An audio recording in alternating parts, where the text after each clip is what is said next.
The Great Gatsby is a novel by F. Scott Fitzgerald, published in 1925. Set during the Roaring Twenties in the fictional towns of West Egg and East Egg on Long Island, New York, the story is narrated by Nick Carraway, a bond salesman who becomes entangled in the lavish and morally ambiguous world of his wealthy neighbour J. Gatsby. Gatsby, a self-made millionaire, throws extravagant parties in the hopes of rekindling a romance with Daisy Buchanan, Nick's cousin, who is married to the brutish Tom Buchanan. The novel explores themes of love, ambition, class, and the American dream, culminating in tragedy. In this video, we will summarise each chapter and then look at how you can analyse the chapter's key themes, symbolism, and plot developments. Let's start with Chapter 1. The novel opens with Nick Carraway introducing himself as the narrator. He has recently moved to West Egg, Long Island, to work in the bond business and rents a modest house next to the mansion of the enigmatic J. Gatsby. Nick describes West Egg as the less fashionable side of the bay compared to East Egg, where his wealthy cousin Daisy Buchanan and her domineering husband Tom live. Nick visits their opulent home, where he meets Jordan Baker, a professional golfer and Daisy's friend. During dinner, Tom's infidelity is hinted at when he takes a phone call from his mistress. As Nick returns home that evening, he notices Gatsby standing on the lawn, gazing longingly across the bay at a distant green light. Okay, so let's analyse this chapter. The first chapter sets the stage for the novel's exploration of class and ambition. Nick, as the narrator, positions himself as an observer, highlighting his impartiality and reliability. The contrast between West Egg and East Egg establishes the social divide between new money and old money, with Tom and Daisy embodying the arrogance and entitlement of the established elite. The green light introduced at the chapter's end becomes a key symbol of Gatsby's unreachable dreams and the broader theme of longing. Tom's blatant infidelity and Daisy's subtle unhappiness foreshadow the novel's exploration of moral decay beneath the glittering surface of wealth. Now let's move on to Chapter 2. In Chapter 2, Nick describes the desolate area between West Egg and New York City, known as the Valley of Ashes, a wasteland symbolising poverty and decay. Overlooking the valley are the eerie eyes of Dr. T.J. Eckelberg, painted on a decaying billboard. Tom invites Nick to accompany him to New York, and along the way they stop at a garage owned by George Wilson, a struggling mechanic. Here, Nick meets Myrtle Wilson, Tom's mistress, who is George's wife. The trio heads to a New York apartment that Tom keeps for his affair, where they host a small, raucous party with Myrtle's friends. The evening ends in violence when Tom strikes Myrtle after she taunts him by repeatedly mentioning Daisy's name. Okay, so let's analyse this chapter. Chapter 2 deepens the novel's critique of class division and moral decay. The Valley of Ashes starkly contrasts the wealth and glamour of West Egg and East Egg, symbolising the bleak consequences of unchecked ambition and greed. The eyes of Dr. T.J. Eckelberg loom as a haunting reminder of moral judgment or the absence of divine oversight in this morally corrupt world. Tom's abusive behaviour toward Myrtle highlights his sense of superiority and entitlement, even over those he supposedly loves. This chapter also underscores the emptiness of materialism, as the extravagant party in Tom's apartment quickly devolves into chaos and violence. Now let's move on to Chapter 3. In this chapter, Nick receives an invitation to one of J. Gatsby's legendary parties, which is unusual since most guests attend without being invited.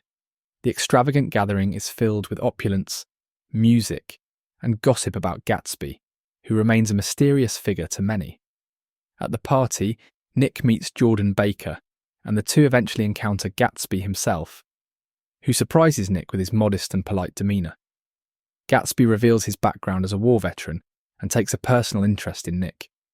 The chapter concludes with Jordan telling Nick that Gatsby has a significant connection to Daisy Buchanan, hinting at the novel's central conflict. Okay, here's our Chapter 3 analysis. Chapter 3 highlights the contrast between Gatsby's outward extravagance and his inner humility. The opulence of Gatsby's party, filled with strangers indulging in excess, underscores the superficiality of the Jazz Age and the emptiness of wealth without purpose. Gatsby's introduction as a courteous and sincere individual contrasts sharply with the rumours that surround him, emphasising his complexity as a character. His connection to Daisy is revealed as the driving force behind his actions, setting the stage for the novel's exploration of love, obsession, and the American dream. Nick's growing involvement in Gatsby's world marks the beginning of his deeper entanglement in the story. Moving on to Chapter 4 now, Nick recounts a list of Gatsby's party guests, emphasising their wealth and notoriety. Gatsby takes Nick out for lunch in New York and shares his supposed background, claiming to be the son of wealthy parents and a decorated war hero.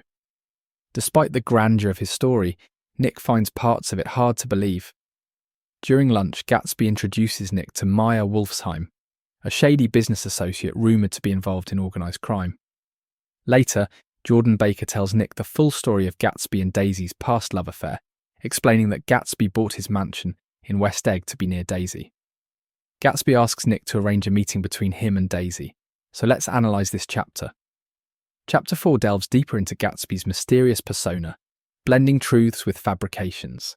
The extravagant guest list highlights the shallow, fame-driven society of the Jazz Age, contrasting with Gatsby's deeply personal motivations. His association with Maya Wolfsheim introduces the theme of corruption, suggesting that Gatsby's wealth may have been acquired through dubious means. The revelation of Gatsby's past love for Daisy provides the emotional core of the novel, showing how his relentless pursuit of wealth is rooted in the hope of reclaiming an idealised version of their relationship. This chapter reinforces the tension between appearance and reality, a recurring theme in the novel. Okay, let's look at Chapter 5. Nick agrees to arrange a meeting between Gatsby and Daisy. Gatsby meticulously prepares for the reunion, going so far as to send a gardener to mow Nick's lawn. When Daisy arrives at Nick's house, the initial meeting between her and Gatsby is awkward and filled with tension. However, as the afternoon progresses, the two reconnect, and their old affection begins to resurface. Gatsby invites Daisy and Nick to his mansion, showing off his wealth and possessions in an effort to impress her. The chapter ends with Gatsby and Daisy sharing a tender moment, reigniting their romantic connection. Analysing Chapter 5, we can see that it marks a turning point in the novel, as Gatsby's dream of reuniting with Daisy becomes a reality. Gatsby's meticulous preparation highlights his deep insecurity and desire to win Daisy's approval through his material success. The initial awkwardness of their meeting reflects the tension between Gatsby's idealised image of Daisy and the real person she is. The scene where Gatsby shows Daisy his mansion and possessions symbolises his belief that wealth can bridge the gap between their past and present. This chapter also underscores the fragility of dreams, as Gatsby's pursuit of Daisy is built on a nostalgic and idealised vision of their love. Now let's look at Chapter 6. In this chapter, Nick provides more background on Gatsby's past, revealing that he was born James Gatz to poor farmers in North Dakota and reinvented himself as J. Gatsby to pursue success. Gatsby's transformation began when he worked for Dan Cody, a wealthy yacht owner who introduced him to the world of wealth and luxury. Later, Tom and Daisy attend one of Gatsby's parties, but Daisy finds the event distasteful, which leaves Gatsby disheartened. Gatsby expresses his desire to recreate the past and rekindle his relationship with Daisy, refusing to accept that time and circumstances have changed. Now here's our Chapter 6 analysis. Chapter 6 deepens the reader's understanding of Gatsby's character, focusing on his relentless ambition and desire to transform himself. His reinvention as J. Gatsby symbolises the American dream, showcasing the potential for self-made success, but also highlighting its inherent illusions. Gatsby's association with Dan Cody introduces the theme of mentorship and the corrupting influence of wealth. The party attended by Tom and Daisy exposes the clash between Gatsby's world of new money and the refined sensibilities of the old money elite. Gatsby's determination to recreate the past reveals his inability to accept the passage of time, underscoring the novel's theme of the unattainable nature of idealised dreams. Now let's move on to Chapter 7. As the summer heat intensifies, tensions come to a head. Gatsby stops hosting his extravagant parties and dismisses most of his staff to ensure privacy for Daisy's visits. Tom grows increasingly suspicious of Gatsby and Daisy's relationship. Nick, Gatsby, Daisy, Tom and Jordan gather at the Buchanan's home, where Tom confronts Gatsby about his love for Daisy. To escape the tension, the group decides to drive to New York. At the Plaza Hotel, Tom openly accuses Gatsby of being a bootlegger and challenges Daisy's feelings for him. Daisy wavers, unable to fully renounce Tom. On the way home, Myrtle Wilson is struck and killed by Gatsby's car, driven by Daisy, though Gatsby takes the blame. The chapter ends with Gatsby waiting outside Daisy's house to ensure her safety. Let's analyse Chapter 7 now. This chapter serves as the emotional and narrative climax of the novel, exposing the deep flaws in all the central characters. Gatsby's decision to end his parties and focus solely on Daisy shows his unwavering commitment to his dream, yet also his growing isolation. The confrontation at the Plaza Hotel reveals Tom's hypocrisy, as he condemns Gatsby's background and methods while ignoring his own infidelities. Daisy's inability to choose between Gatsby and Tom highlights her dependence on wealth and stability rather than love. Myrtle's tragic death, caused by Daisy but blamed on Gatsby, symbolises the destructive consequences of deception and the carelessness of the wealthy. Gatsby's vigil outside Daisy's house reinforces his idealised love for her, even as reality crumbles around him. Now let's move on to Chapter 8. It starts with Nick visiting Gatsby, who recounts the events of the previous night and reflects on his past with Daisy. He reveals that he fell in love with Daisy during the war but was too poor to marry her.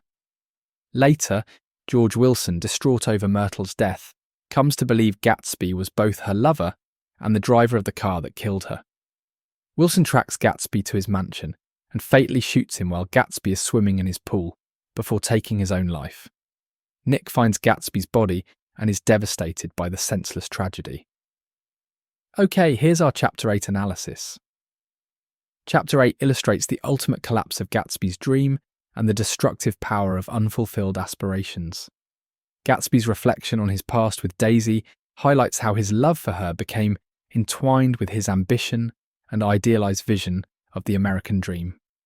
The tragedy of Gatsby's death underscores the novel's critique of the carelessness and moral indifference of the wealthy as Daisy and Tom retreat into their privilege, leaving destruction in their wake. George Wilson's despair mirrors Gatsby's, as both men are consumed by their longing for something unattainable. Gatsby's death in his pool, a symbol of his wealth and success, ironically marks the emptiness of his pursuit. Now let's look at the 9th and final chapter of the book. After Gatsby's death, Nick takes responsibility for arranging his funeral, but he is shocked to find that almost no one attends. Gatsby's former party guests and acquaintances, including Daisy and Tom, have disappeared, unwilling to associate themselves with him.